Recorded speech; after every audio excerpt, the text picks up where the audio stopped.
Hi students, we will continue with the numerical problems on Rayleigh method. So let us take a look into problem 12.5. The problem says that the efficiency eta of a fan depends on density rho, dynamic viscosity mu of a fluid, the angular velocity omega, diameter d of the rotor, and discharge capital Q. Express this eta in terms of dimensionless parameters. So now if I see how many parameters does this efficiency depends on, this eta depends on density, viscosity, omega, angular velocity, diameter, d and q. There are 5 variables and the Rayleigh method is not actually suitable for more than 3 or 4 actually. But we can actually find the expression, okay. The relationship can be found with little bit of difficulty, and there will be a remnant of a constant is going to come out, which can be found by experimentation, right? So let us get into the method. The eta will be equal to constant k, density to the power of a, viscosity to the power of b, omega to the power of c, diameter to the power of d, and q to the power of e. So we need to find these powers, okay, of which all these parameters are. So let us put into dimensions. Now the dimension eta does not have any kind of dimension. Efficiency doesn't have dimensions, doesn't have any unit. So m, l and t all to the power of zeros. M to the power of 0, l to the power of 0, t to the power of 0. That is your left hand side. K is a constant, k dimensionless. Density m, l to the power of minus 3 whole to the power of a. Your mu m l minus 1 t minus 1 whole to the power of b. Omega is t to the power of minus 1 whole to the power of c. Diameter d l to the power of d. Q is discharge L cube divided by time, so t to the power of minus 1 whole to the power of e. Equating now powers of m, l and t. So m is 0, m is a here, and m is b here. There is no other m over here, so a plus b is 0. So a can be minus b, or b can be minus a. Next, L. L is 0 here, so 0 comes over here. L is here, so minus 3a, done. L is here, so minus b, done. And where is L here? L is also here, so L to the power of d. D is coming over here, and this is 3, so plus 3 is coming here. Next we will go for your t. T is 0, so 0. T to the power of minus 1 into b, so minus b. T is also here, so minus c. T is also here, so minus e. So b minus c minus e. There are 5 unknowns here and only 3 equations, so you cannot actually find the values of all a, b, c, d and e. Okay, so expressing these unknowns in terms of some other unknown quantity, so each and every power can be put in terms of something else, so that we can do. So the first step that we can go is writing a in terms of b. So a can be written as minus b, fine. C can be written as, okay, if I take it here in the last power t equation, it is minus b plus e, right? Minus of b plus e, fine.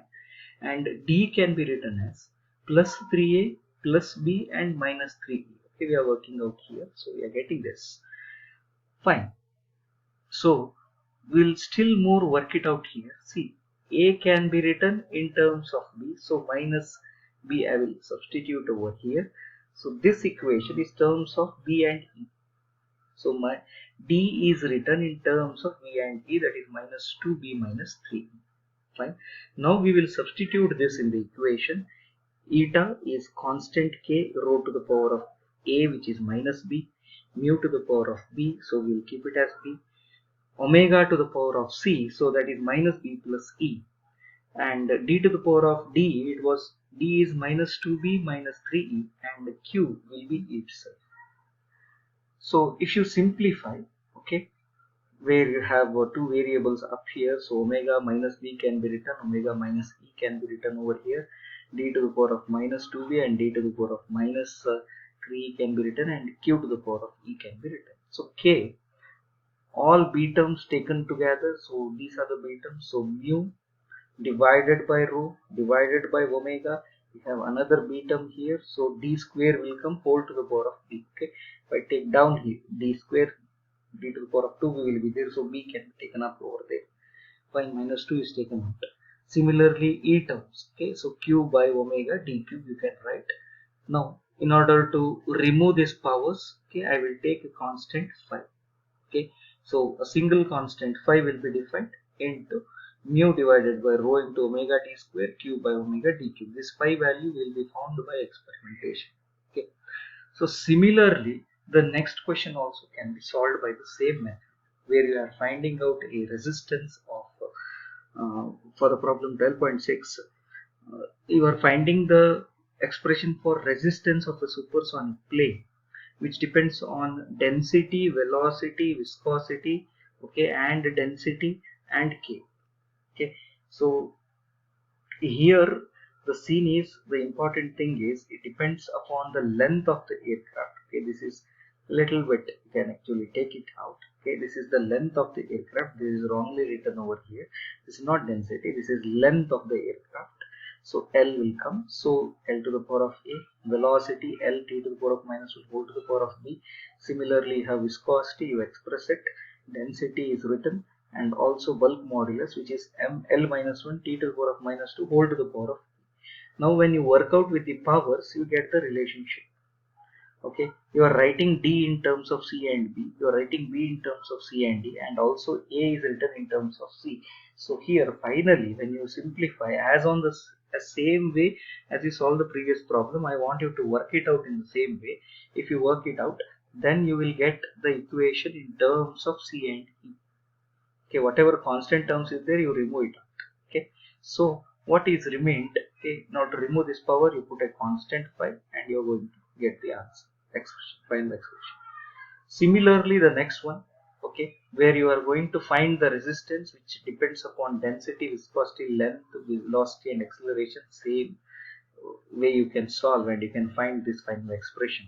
So I want you to solve the last two problems by your own, which is very similar to the previous problem which have been explained, or maybe in the previous videos which I have explained.